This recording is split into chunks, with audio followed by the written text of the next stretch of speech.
What if I told you that Apple has quietly spent $110 billion last year, not on building factories, not on launching products, not even on research, but on buying back its own stock?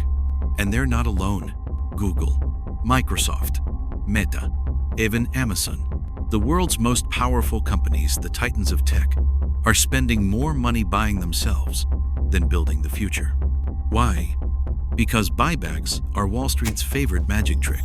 They shrink the number of shares on the market, and suddenly, as if by sorcery, the company looks more profitable. Earnings per share rise. Stock price goes up. CEOs unlock bigger bonuses. Investors cheer. But here's the kicker. While tech giants are building AI labs, supercomputers, and moonshot projects, they're also quietly pulling trillions off the table just to reward themselves and their shareholders. So the real question is this the smartest wealth machine ever invented? Or the beginning of a bubble that could burst like every empire before it? Because if history has taught us anything from Enron to Lehman Brothers, the higher the buybacks, the harder the fall. And in 2025, we're sitting on the biggest buyback wave in history. 1. The mechanics of a buyback: printing wealth without printing anything. On the surface, stock buybacks sound complicated, but here's the truth.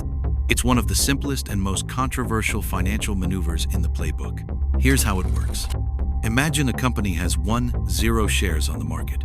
Each share earns 1 in profit. That means earnings per share, Wall Street's favorite number, is exactly 1. Now, instead of investing in new products or expanding, the company uses billions in profits to buy back 200 shares. Suddenly, there are only 800 shares left. The company still earns the same 10, but now it's spread across fewer pieces of the pie. Earnings per share jumps to 1.25. Nothing actually changed in the business. No new customers, no breakthrough product, just fewer shares floating around. But the illusion works. The stock price climbs, investors clap, and CEOs unlock stock-based bonuses worth tens of millions. It's financial engineering at its finest, like adding air to a balloon to make it look bigger, until one day, it pops. But who taught the world's biggest companies this trick? And why are they doing it more than ever in 2025? 2. The empire strategy: how titans use buybacks as power moves. This isn't just about numbers on a spreadsheet. For tech titans, buybacks are empire strategy. Take Apple. In 2018, Warren Buffett called it the greatest company in the world, not because of iPhones or Macs, but because of its buyback program. Apple has spent over $650 billion in the last decade buying back its own stock. That's more than the entire GDP of Sweden. What does it buy them? Power, control, and dominance on Wall Street. Fewer shares means bigger slices for existing shareholders. And who's the biggest shareholder? Apple itself, its executives, and a small group of institutional investors. Every dollar spent on buybacks is a dollar not spent on competitors, suppliers, or new challengers. It locks wealth inside the empire, rewarding insiders, and making sure Apple's throne is never shaken. And it's not just Apple. Meta, after stumbling with the metaverse, announced a $40 billion buyback plan, instantly boosting investor confidence, even while laying off workers. Microsoft quietly spent tens of billions repurchasing stock while positioning itself as the king of AI. Google and Amazon? Same story. Buybacks aren't just finance. They're a weapon, a shield, a declaration. We control our destiny, and nobody else does. But here's the dark side. Not everyone sees buybacks as empire building. Some call them legalized looting, and history shows why. 3. The dark side: buybacks as legalized looting. On Wall Street, buybacks are celebrated. But in Washington, they're under fire. Critics argue buybacks aren't about growth. They're about short-term greed. Instead of raising worker pay, companies funnel billions into stock repurchases. Instead of building factories, innovating, or investing in communities, money goes straight into the pockets of executives and wealthy shareholders. In fact, over 60% of executive compensation is tied to stock price performance. So when CEOs approve massive buybacks, they're essentially voting themselves a raise. Former SEC Commissioner Robert Jackson put it bluntly, buybacks give executives a chance to cash out right when the company itself is buying. Think about that. The company spends billions to push up its stock price, and at that very moment, insiders dump their shares. It's perfectly legal and perfectly lucrative. For the average worker, it feels like watching the empire feast at a banquet you'll never be invited to. But history shows these feasts don't last forever.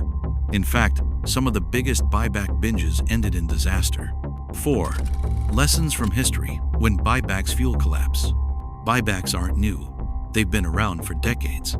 And every time they get too big, history throws up a warning sign.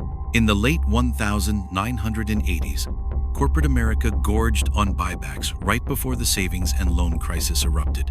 In the early 2000s, companies like Enron and WorldCom used buybacks to mask deeper financial cracks. We all know how that ended. Total collapse. In 2008, banks spent over $250 billion on buybacks in the years leading up to the financial crisis, money that could have shored up reserves, but instead vanished when markets crashed. And here's the kicker. In 2020, right before the pandemic, airlines spent 96% of their free cash flow on stock buybacks. When COVID grounded planes, they went bankrupt overnight, and taxpayers had to bail them out. History repeats itself. Buybacks make empires look invincible until the storm hits.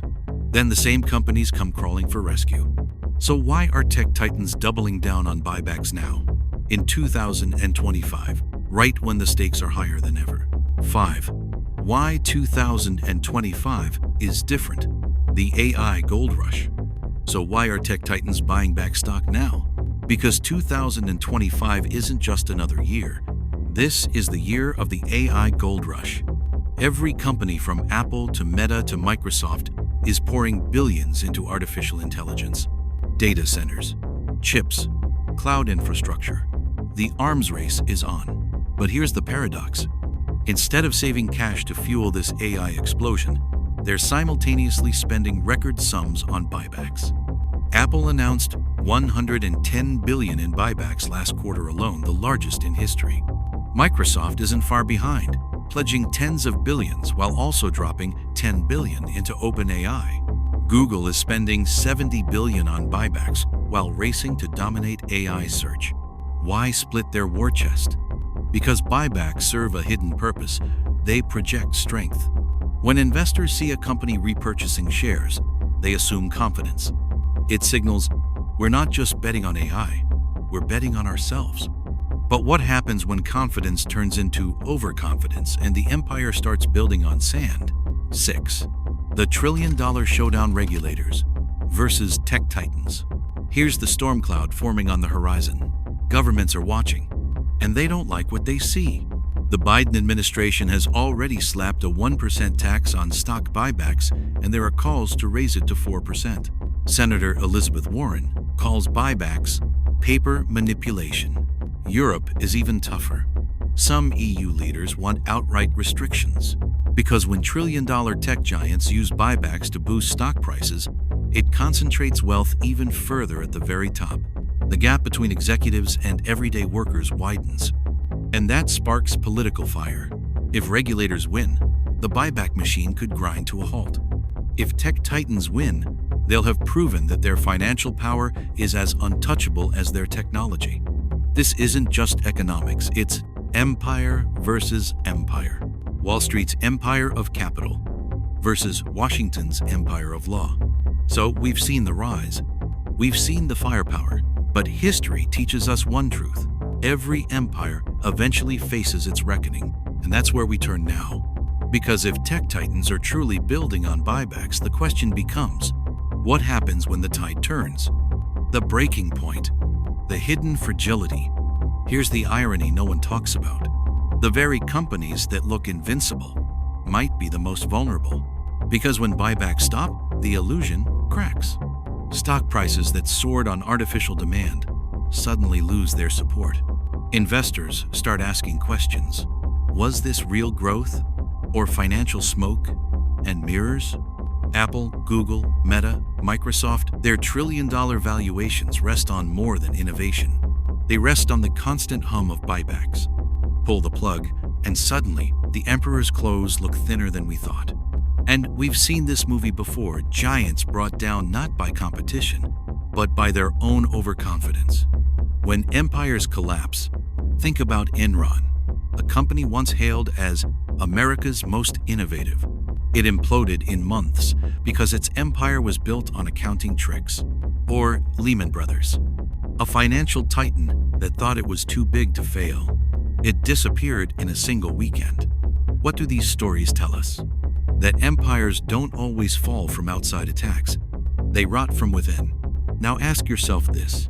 If trillion-dollar tech titans are leaning so heavily on stock buybacks, financial engineering rather than pure innovation, are they setting themselves up for the same fate? The warning signs are already here, hidden in plain sight. The empire question. This isn't just finance. This isn't just Wall Street. This is empire building. Tech titans aren't just companies. They're the architects of the digital world we all live in. When they buy back billions in stock, they're not just rewarding investors. They're cementing power, influence, control. But every empire in history from Rome to Lehman faced the same question. How long before it breaks? And when it does, what happens to the rest of us, living inside the empire they built? So the next time you see a headline about a record-breaking buyback, don't just think numbers, think empire.